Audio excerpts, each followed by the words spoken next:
I'm here with Justin Hobson, who's a Canadian storm chaser and operational meteorologist. Justin, how are you? I'm doing good. How are you? Thank you very much for joining us. You know, the province of Manitoba is really home to some wicked thunderstorms and tornadoes throughout the summer months. The prairies really in general. Right. Tell us where your fascination came from. Well, my fascination came from the age of 12. I was always just thrilled by seeing thunderstorms. I'd always have my face glued to the window, and every time the thunder would rumble, I'd always have my face pressed to the glass. And that vibration was just, that was it for me. And then the movie Twister came out in '96, Right. and that sealed it.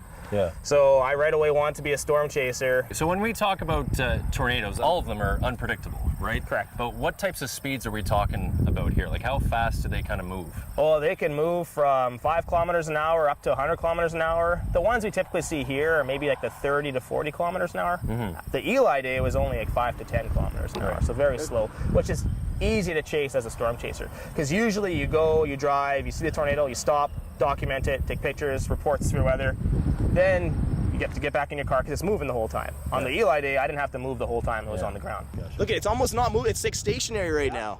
Well, the day of, you always have to do a morning analysis because it's the day of analysis that's key in terms of like telling you whether or not you're going to be chasing or not.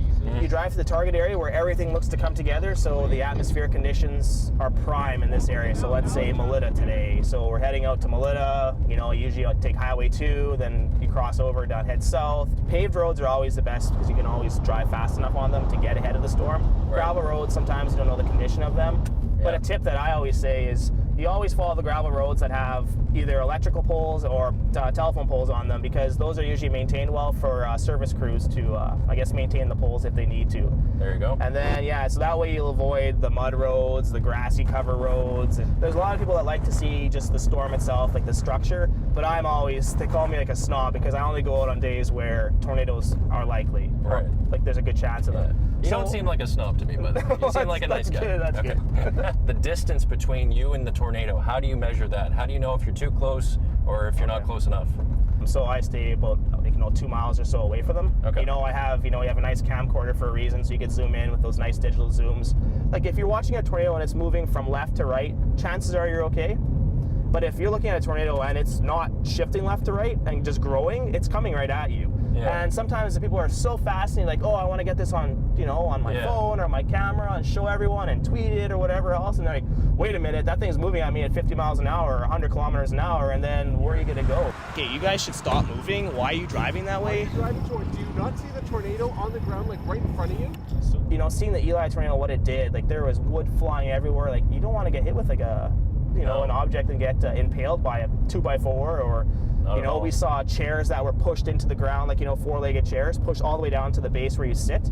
Yeah. Get below ground is the safest because at least you're below the area where there's going to be stuff flying at you. Yeah. Tell us about Tornado Alley.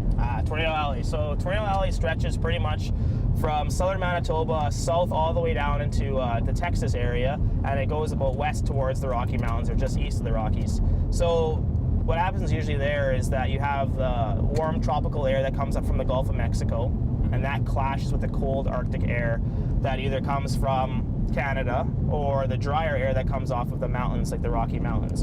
And that clash causes instability in the atmosphere. And if there's really good winds in the atmosphere combined with that instability, that creates conditions that are favorable for the big storms that produce tornadoes, which we call the supercells. As I get older, I am more scared of lightning than I am of any other hazard of severe weather. And that's as random as it gets. Like I always document now from inside my vehicle looking out, and I'll have the tripod just out here because I've been out there, in the farmer's approach, like right here, watching the storm, and all of a sudden, you'll hear the tingling of like these power lines, and then lightning will strike further away. There's a little bit of a lead time, but it's not enough to run away. And the deafening gunshot sound that will stop your heart. Like it's scary. I'm surprised that actually more chasers aren't hit by lightning because we're the ones that are the tallest objects in the field sometimes. Tripods, metal, camcorder, everything that would just attract electricity. Oh, I've been as far south as Texas, south of Waco. I've seen where it goes from trees like this, the deciduous, through boreal. I've seen desert, I've seen palm trees. You just end up in towns that you never even thought you'd end up in. I know, your vehicle takes a toll in terms of kilometers, and sometimes you're getting oil changes in the middle of Kansas because you put on your limit. But I mean, the stuff you see is just worth it. And then you add a storm to that landscape, and there you go. That's beautiful!